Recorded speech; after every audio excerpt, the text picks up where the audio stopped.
Welcome to another session. This is session number 34 in a series which I began some time ago. And my theme and my hope was to provide some solutions to an issue that plague, if not we directly, it plagues people we know, people we love, and people we care about. And so when I started the series, I was thinking of a holistic way to solve the problem. The problem is depression. And so I titled the series Understanding and Conquering Depression. And in the past 33 sessions, I have covered an aspect to how to holistically heal yourself of depression. I've always believed in the whole concept of treating the whole person, which is what we call holistic healing. In order to heal someone holistically, there has to be some presuppositions or worldview that is put forward at the start. I shared mine, and mine was a simple one. Mine is that each and every one of us is essentially the same. We are spiritual beings. In other words, we are spirits. We live in a physical body, and we've been gifted with a mind or an intellect that enables us to bridge the two parts of our unique personalities. And as part of holistic healing, if you want to heal or treat someone holistically, you have to treat the person at the three levels: physical, mental or psychological, and the spiritual. To do one and not the other two would amount to perhaps incomplete, perhaps essential at the time, but incomplete in the long term. And so I began with the physical, and in the 33 sessions that have come and passed, I have covered several ways to get yourself in a fit state physically. I start the new section of this series, which is the mind and the psychological or the mental aspect to depression. It's important to understand that when I speak, I'm speaking not to everyone. I'm not speaking to every instance. I'm trying to get to what I call the majority. Now, in order for something to be the majority, it has to be simply greater than 50.1%. Exceptions, therefore, will prove what I'm sharing to be true. I understand that there are certain aspects of depression, clinical depression.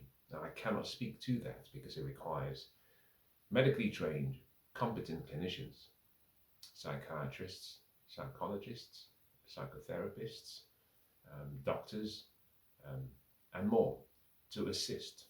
My perspective is to provide a simple solution for the average person, perhaps who is not suffering from hallucinations or psychoanalytical depression. In any case, I hope you find something of value as we go forward in the second part of the series. It would be remiss of me not to perhaps bring you to a point of clarity from the first section. In summary, I started by talking about the body. And I said, in order for you to give yourself the fighting chance and the best chance of success in dealing with depression or anxiety, you need to look through yourself, understand how the body functions, and understand how to keep your body in an optimal state. It's simple. You need the right fuel in the tank. And here we talked about diet and gut function. You need the right engine, your mitochondrial engine, to be firing on all cylinders, using the right fuel, which comes from your diet. We talked about your adrenals, which is your gearbox, how you gear up in life, change gear, accelerate, drop gear, and finally your thyroid, which is your accelerator pedal. Is it how do you move fast and change gear? But in order to change gear, there has to be an acceleration or deceleration. And all of these parts of your body allows you to have the right energy level to deal with life and the demands that life throw in our direction. And in the sessions prior, I covered ways through food, exercise, supplements or nutritional supplements, and lifestyle. I also included sleep. And now all of these things come together to ensure that your body is in a fit state to respond to all of what life throws at you. Life is suffering. To get from point A to point B, the first thing you need is the right body. Now think about it this way. If a genie came to you and said, and for the sake of this conversation, let me call you Mark or Martha. You're about to be born, Mark and Martha, into this world. But there is a catch to this genie proposal. When you were born, you will be given an opportunity to have one body. It would be the only body you have for the entirety of your life. You can choose whatever body you want. I suspect that you perhaps will think, how do I go about choosing this? In any case, if you made a choice, one of the things you would want to care about will be the well-being of that body. The analogy would be a car. If the genie had said to you, you only get one car. Now, men might understand this much more so, or certain men might understand this much more so than all men, especially those who are car enthusiasts.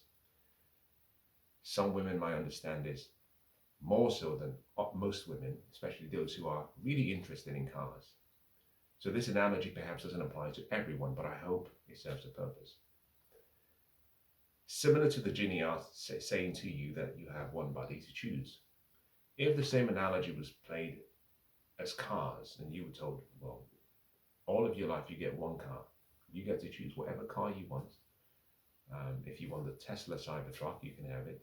If you want a Rolls Royce, you can have it. If you want an Aston Martin, you can have it. Ferrari. If you want a BMW, an Audi, a Bentley, whatever car you want, you get to choose. In a similar manner, I would imagine you would choose the car that you crave and that you like. And once it's given to you, I would imagine one of the first things you would try to understand is, how does it work? Are there operating manuals? Are there service manuals that I need to be aware of so I know when to change the oils, when to change the water or fill the water, when to put fuel in the tank, when to take the car for servicing and a check to make sure it's optimized in its functionality. And all of that will be done regularly, sometimes bi-annually, sometimes every 3 months, and some things every week. Just simple checks. And the purpose of all of that process will be to ensure that you keep the car in a state where its longevity is maximized. The car is simply an analogy for your body, but there is a slight difference. We do not, or we are not given a manual for our bodies, but we are given a body. Some have said, treat your body like a temple. Take good care of it. But it requires an understanding of what good care means. And just like a car needs fuel, a car needs service and maintenance, a car needs to be driven in the right way. You have several parts of the car, the gearbox, the accelerator pedal, and all of these functions determine how fast the car goes or how slow the car goes, how smooth it runs, and how pleasurable it might be to drive. Some people have had great experiences with their bodies, and some haven't. Some have taken care of their bodies, and some haven't. And despite the differences between people's experiences with their bodies, outcomes continue to be different. In any case, what we have is a consistency, which is that if you control what you can control, if you manage what you can manage, you increase the odds of success. And so in dealing with depression, what we tend to find is it's not either or. It's not always a mental thing, and it's sometimes not always a physical thing. Sometimes it is a combination. Worry stems from concern, and that concern might be biological, an injury, an illness, age-related issues, and that causes your mind to go into a loop. And as your mind goes into a loop, you worry, you reinforce that concern, it leads into a mental state of fear and anxiety. It affects your well-being, and the loop continues. And so, by getting the physical section of your body in order, you apply what we call the process of elimination. You start by trying to identify what the issue is. You sort out the body first, then you sort out the mind, and then you try to understand whether your spirit is at peace. So, in the sessions that followed, or that preceded this one, I spent 33 sessions going through the body and what to eat, how to sleep, how the body functions. But I concluded the entirety of the session with water and the importance of light, specifically fourth phase water. We derive energy through food, but we also derive energy through light. The sun is an incredible source, but it's not the only source. Infrared or incident radiation plays a huge role in our well-being and in our lives. And so we came to a conclusion, which is, in addition to caring for your body and giving it the right food, you need to give your body light. And you need to allow the light that shines through and around you to optimize and help maintain your body in a fit state. So we start today's session with, and I will recognizing that I have spoken for a short while, but we start today's session with what will be an introduction to the mind, an introduction to how it functions, its cause, and its effect. And in the sessions to follow, think about this like chapters. There will be perhaps no real structure, but I believe at the end there will be foundation pads and foundation stones to take you from where you are to where you should be. A lot of the things I'm sharing with you have come from the best teachers.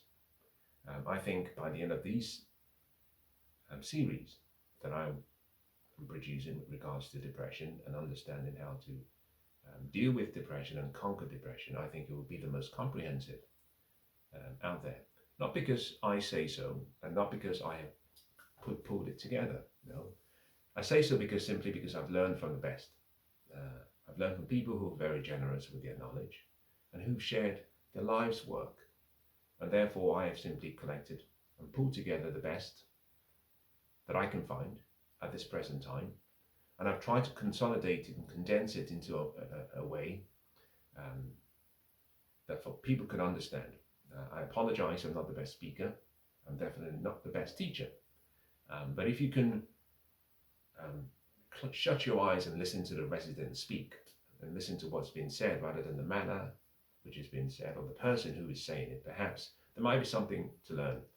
I always remind you to think of these series of sessions like a buffet. You walk into a buffet and you have a variety of food. You don't have to eat everything that is presented to you. You can choose what you want based on your preferences. Take what's good for you, what edifies the body, and have it. Similarly, some of these ideas, they're not all for you. But what I found from my lived experience is often my motivation to learn is not necessarily because I need the information at the present time. My motivation often stems from the fact that I possibly might need the information sometime in the future. But even more importantly, I tend to gift it as a gift to those who I will have the opportunity to interact with in the future. Sometimes we learn not for ourselves, but for our unborn children, or for our children who are alive, or for people who we will come in contact with, for whom, perhaps through our dedication and sacrifice, the light comes into their lives. In a similar manner, as you listen, it might not be for you. But I've always thought perhaps one of the most important things that we owe each other as a duty is to be available when people need us and to be capable when they need us. And with that, let me start today's session as follows. We're physical in our interaction in this world of Caesar, in this world that we have. But we have a spirit that resides within the body, which houses the spirit. But we also have a mind. The mind is like a bridge. You will hear me talk about the intellect, the mind, and sometimes I might use them interchangeably, but they are not the same. You will hear me talk about imagination and the mind, and I might use it interchangeably, but they are not the same. I think for the purpose of simplicity and brevity, there might be a necessity for me to use one word to represent a broader picture of what I'm trying to share. But suffice it to say that the mind serves as a bridge between the physical and the spiritual. And the mind comes in two parts.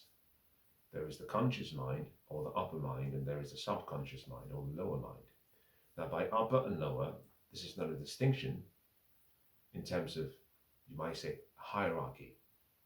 I'm just simply using it to describe two separate sections that have a function that are quite distinct. We call the conscious mind your thinking mind. We call the subconscious mind your emotional mind. Now, what is fascinating is your mind overall cannot distinguish between what is real and what isn't. In other words, a threat perceived is often more powerful than a threat performed. Your thoughts are powerful because your thoughts are energy. They're cosmic waves and frequencies. And those frequencies can cause your body to act in a certain way or move into a state we call feelings. And therefore, the mind doesn't distinguish between what's really happened and what you've actually imagined in your mind has happened. And therefore, it's a powerful, you might say, gift that we have. It's not a device, it's not a thing, it's not a part of your body, it doesn't exist in your body. The medical professionals will tell you otherwise, but I think many are mistaken. The brain exists. We can point to the brain in the body. We cannot point to the mind. That's what makes it fascinating. But in its activity, it influences everything that happens with the body and through the brain. The mind is important. If you want to conquer depression, you have to know how the mind works. You have to understand its cause and effect. You have to understand its separate entities. You also have to understand how to control it, how to use it, how to develop it, and how to feed it. In the sessions prior, the first section of this series, fundamentally, I was drawing your attention to how to feed your body with the right food, with the right lights, so you have the right energy, so that you're healed, and so that your well-being is at the optimal state. The mind functions in a similar fashion. You can use it, or you can abuse it. You can feed it the right way. You can allow the light to shine into the mind, and it will produce much fruit. Or you can neglect it. And unfortunately, people do, and therefore they live lives of quiet desperation and confused and unhappy, and they find actually their emotions and their happiness fluctuates like the seasons, because it's at the whim of those who perhaps control their own mind. Now with that, I'm going to start today's session. In the session that follows, I will go into this in more detail, and I hope you find it to be of some value.